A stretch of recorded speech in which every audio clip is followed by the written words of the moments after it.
مساء الخير، كيفكم؟ إن شاء الله تكونوا بألف خير يا رب. رجعت لكم بفيديو جديد وبطبخة جديدة.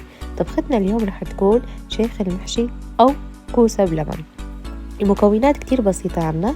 في عنا اللبن، في عنا بقدونس مفروم ناعم، زيت مازولا، البهارات هنن 4 فصوص ثوم، بهار أسود، ملح، قرنفل، زنجبيل مكعب ماجي، و3/4 كاسة رز طويل، و3/4 كاسة رز قصير، ولحم مفروم ناعم. طبعا المكون الأساسي هو الكوسة. خلونا نبلش بالطبخة ونشوف كيف طريقة التحضير. أول خطوة رح نبلش فيها هي إنه نقلي اللحمة. رح نحط الزيت،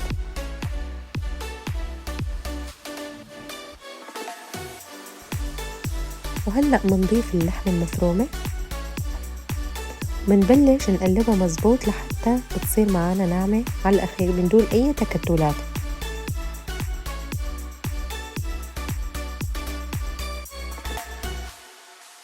وهلأ بعد ما صارت بهذا الشكل واستوت 3/4 الاستواء، بدنا نضيف لإلها البهارات.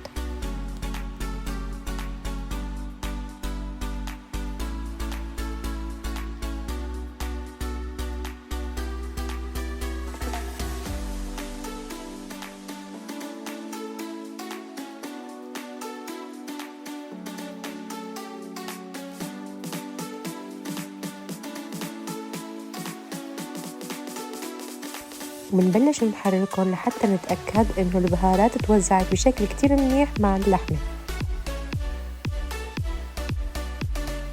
وهلأ منطفي تحتها ومنضيف البقدونس المفروم الناعم ومنحركهم مع بعض، وهيك بتكون جهزت عنا اللحمة. خلونا ننتقل للمرحلة الثانية واللي هي حفر الكوسة. ناخد حباية كوسة وبنقطع الجزء العلوي والجزء السفلي منه،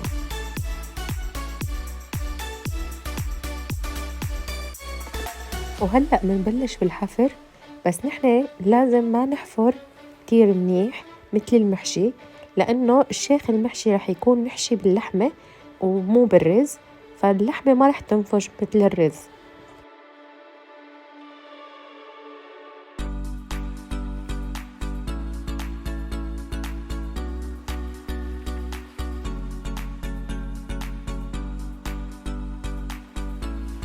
ولازم تكون قشرة الكوسة سميكة شوي، مختلفة تماماً عن المحشي، يعني مثل هذا الشكل تماماً. وهلأ رح نكمل بقية كمية الكوسة بنفس الطريقة. وبعد ما انتهيت من حفر كمية الكوسة، هلأ رح نبلش بالحشو. ناخد حباية الكوسة ومنبلش نحشي فيها اللحمة. لازم نحشيها مزبوط باللحمة، طبعا مثل ما قلتلكن مختلف تماما عن الرز.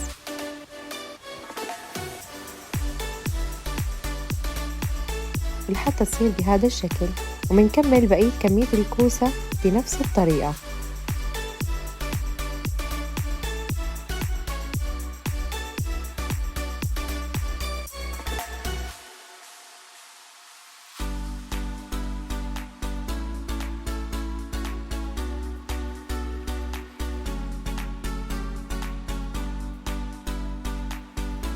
بعد ما انتهيت من حشو كامل كمية الكوسة، هلأ رح نبلش بمرحلة القلي.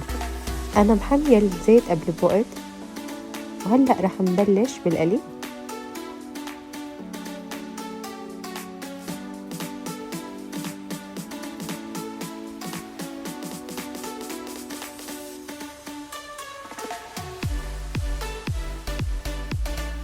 بنقلبهم مزبوط مشان يحمر كل حبات الكوسة.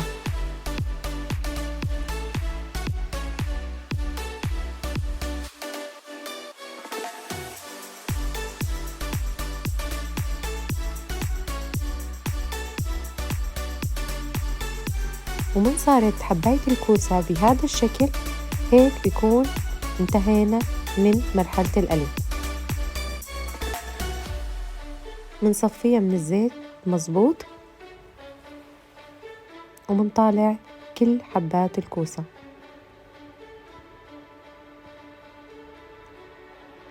بعد ما خلصنا من القلي بنحطهم بطنجرة، بنضيف عليهم ملح ومي سخنة وبنغليهم على نار هادية لمدة ربع ساعة.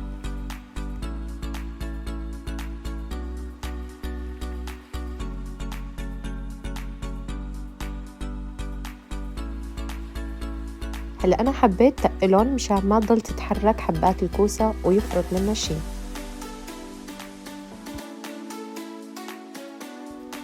خلونا هلا نروح نحضر الصوص.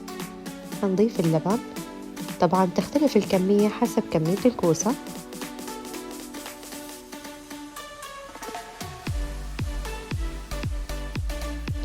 ومنضيف هلا الطحينة بمقدار معلقتين طحينة كبار، ومنضيف فوقهم الفصوص الثوم. هلا في ناس بتطبخ شيخ المحشي باللبن، أنا اليوم حبيت أعمله بطريقة مختلفة لأنه هيك بتكون كتير خفيفة على المعدة. وهلأ بنحركهم مظبوط لحتى تمتزج الطحينة مع اللبن مع الثوم. طبعا أنا حطيت معلقة صغيرة ملح. وبعد ما حركته مظبوط هلأ رح أضيف من مرقة الكوسة شوي وأكسر اللبن والطحينة فيها، وبنحركهم مظبوط حتى نحصل على السماكة المطلوبة اللي بدنا إياها. وهيك بتكون خلصت طبختنا لليوم. أنا قدمتها بطريقتين، بهي الطريقة وفي طريقة تانية قدمتها اليوم.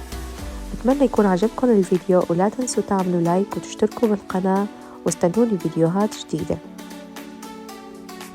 سلام.